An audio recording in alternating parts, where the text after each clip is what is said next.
अस्सलाम वालेकुम। कल जो है मैंने एक वीडियो बनाई थी और आपको बताया था कि कैसे आप अपने ऑक्सीजन लेवल को 90-95 पे रख सकते हैं। कोरोना वायरस में जो ज़्यादातर डेथ हुई हैं वो इस वजह से हुई हैं, जब आपका ऑक्सीजन लेवल गिर जाता है, आपका लो ऑक्सीजन लेवल होता है, हाइपोक्सीमिया हो जाता है, उसमें कार्डियक अरेस्ट होता है, हार्ट अटैक होता है।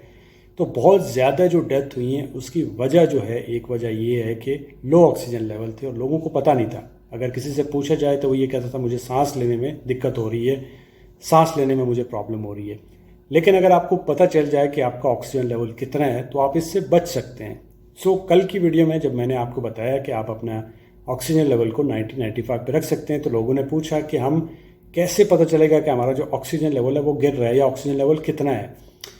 तो इसका एक बहुत ही सिंपल तरीका है और आप जो है एक छोटी सी मशीन लेके पता कर सकते हैं कि आपका ऑक्सीजन लेवल कितना है, जिसे पल्स ऑक्सीमीटर कहते हैं। जी हाँ, अगर आप अपनी फार्मेसी पे जाएंगे और उसे बोलेंगे कि मुझे पल्स ऑक्सीमीटर दे दे, तो वो आपको एक छोटी सी डिवाइस देगा जिसे आप अपनी फिंगर पे लगा के किसी भी दाएं हाथ की बाएं हाथ की कोई प्रॉब्लम नहीं है। बट अच्छा ये होता है कि आप राइट साइड की जो मिडल फिंगर है, बड़ी जो उंगली कहते हैं, इसमें दो आर्टरीज होती हैं, इसके ऊपर लगा के आप चेक करिए कि आपका ऑक्सीजन लेवल कितना है। इसमें दो चीज़ें आपको दिखाएगा, एक आपको दिखाएगा ऑक्सीजन लेवल आपका कितना है और दूसरा आपका हार्ट रेट दिखाएगा। आजकल की सिचुएशन में सिर्फ आप अपना ऑक्सीजन लेवल देखिए, घर में वैसे भी रख सकते हैं, बड़े बुजुर्ग रखना चाहिए। जिन लोगों को स्पेशली जो है वो COPD के जो पेशेंट होते हैं, या फिर ये अस्थमा के जो पेशेंट होते हैं, नमूनिया के जो मरीज़ हैं, घर में बच्चे हैं, तब भी आप रख सकते हैं। ठीक है, नेबुलाइज़र भी रख सकते हैं। ये जो है अगर आपके घर में वैसे भी होना चाहिए तो आप लेके रख सकते हैं। इसमें दो चीज़ें देखिए, एक ऑक्सीजन लेवल भी देखिए और हार्ट रेट भी देखिए। ऑक्सीजन लेवल जो है आप अगर देखेंगे तो अगर आपका ऑक्सीजन लेवल, उस पर जो ही आप उसके ऊपर एक बटन लगा होगा, उसको क्लिक करेंगे, विद इन 30 सेकेंड वो आपको दिखाएगा आपका ऑक्सीजन लेवल। अगर आपका ऑक्सीजन लेवल वो 96, 97 पे 95 से ऊपर दिखा रहा है तो अच्छा है, कोई प्रॉब्लम नहीं है।